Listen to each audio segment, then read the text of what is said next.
एक दफा का जिक्र है बादलों के ऊपर आसमानों में छुपी एक जादुई सल्तनत की जिसे एरोन कहा जाता था। दरख्त जमुद की तरह चमकते, नदियां नगमे गाती और आसमान सुनहरी रोशनियों में रक्स कर। शहजादी सोलाना जो रोशनी और तवाज़ुन की परी थी, खुशी से सल्तनत के ऊपर परवास करती जहां वो हंसी और हरारत बखेरती। सोलाना खुशी से, कितना शानदार दिन है। एरोन में हवा पुदीने की खुशबू से महक रही है। फूल लोरियां गा रहे हैं और शहद की मक्खियां हवा में रंग भर रही है। लेकिन सल्तनत के नीचे कुछ बदल रहा था। अजीम मलका गाया, जो तमाम अनासिर की माँ थी, ने एक शाही इजलास बुलाया। मलकाए गाया, फिक्रमंद, एरोन की परियों, रूहों और मखलूकों, जमीन में खलल महसूस हो रहा है। इंसान तवाज़ुन खो बैठे हैं। हवा बारीक हो चुकी है, समुंदर बुलंद हो रही, बर्फ रो रही है, माहौलियाती आलूदगी शुरू हो चुकी है। सोलाना हैरत से, लेकिन क्यों हजूर वाला? गाया, आग, धुआं, प्लास्टिक से बड़े समुंदर और भूले हुए जंगलात, वो अपनी हरकत का नुकसान नहीं देख पाते। हमें उम्मीद जगानी होगी, इससे पहले कि देर हो जाए। चमकती हुई वादी में हर समत की मखलूकात जमा हो।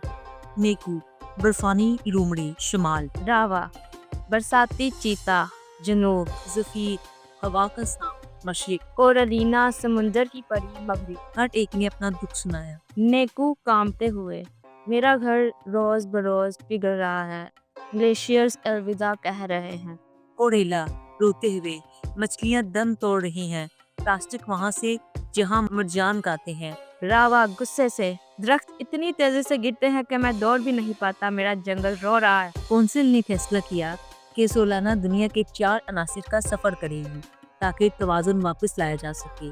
सोलाना इंसानी दुनियाएं पहुंची, एक शहर जहां धुआं था, कंक्रीट की इमारत थी और आसमान मानिक थे। वहां इसे एक लड़की मिली, लीना, जो खांसती थी मगर पुरउम्मीद थी। नीना, मेरे वालिदैन कहते हैं फैक्ट्रियाँ जिंदगी देती हैं, मगर मुझे सितारे याद आते हैं। सोलाना ने इससे हवा से बिजली पैदा करने, शमसी तवानाई और शहरी दरख्त लगाने के बारे में सिखाया। दोनों ने छतों पर बाग लगाए, सूरज की रोशनी जमा की और उम्मीद खिलाई।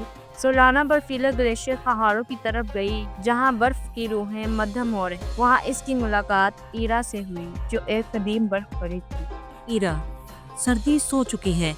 मैंने दरियाओं को तेजी से बहते देखा है, बिछ गायब हो रहे हैं। सोलाना ने पहाड़ी बच्चों को इकट्ठा किया और एक माहौलियाती निगरानी का मनियार बनवाया, जो बर्फ की सतह की निगरानी करेगा और तब्दीली के पैगामात भेजेगा। रेत के सहरा में दरिया गायब हो चुके थे, फसलें मिट्टी बन चुकी थी।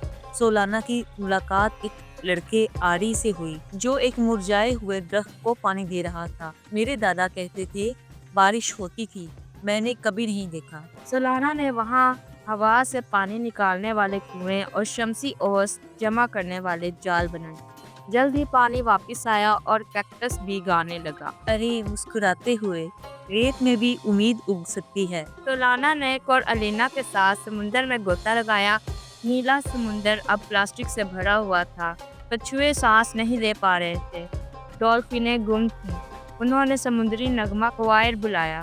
बच्चे और समुद्री मखलूक मिलकर साहिल साफ कर रहे थे, रिसाइकलिंग सिखा रहे थे। सोलाना रोते हुए, समुंदर कभी लोरियां थे, हमें इन नगमों को वापस लाना है। मलका गाया ने सोलाना को वापस अरून बुलाया। गाया, तुमने बहुत अच्छा किया, लेकिन माहौलियाती घड़ी तेजी से चल रही है। अब इंसानों के बच्चों पर जिम्मेदारी है। गाया ने सोलाना को एक चमकता हुआ बैच दिया। गाया, ये है तब्दीली का बैच, सिर्फ बच्चों के हाथ ही इसे दिलों में लगा सकते हैं। सोलाना ने दुनिया भर की उड़ान भरी, बच्चों के कानों में सरगोशी की और तब्दीली का बीज लगाया। दरख्त स्कूलों में उगने लगे, हवा से चलने वाले पंखे घूमने लगे और बच्चे सब ख्वाबों की तख्तियां लेकर सड़कों पर निकल आए। जमीन ने फिर से सांस लेना शुरू की। तो प्यारे बच्चों, परियों की ये कहानी सिर्फ ख्वाब नहीं, तब्दीली का जादू तुम्हारे अंदर छुपा है। दरख्त लगाओ, पानी बचाओ, साइकिल चलाओ, समुंदर, जंगल, बर्फ और हवा के लिए आवाज बनो, क्योंकि जमीन सिर्फ तुम्हारा घर नहीं, ये तुम्हारी कहानी है। मध्यम बांसुरी की धुन, परिंदों की चहचहाहट और लहरों की आवाज के साथ सब्ज अल्फाज में मतन आहिस्ता जाहिर हुए। साफ दुनिया तुमसे शुरू होती है।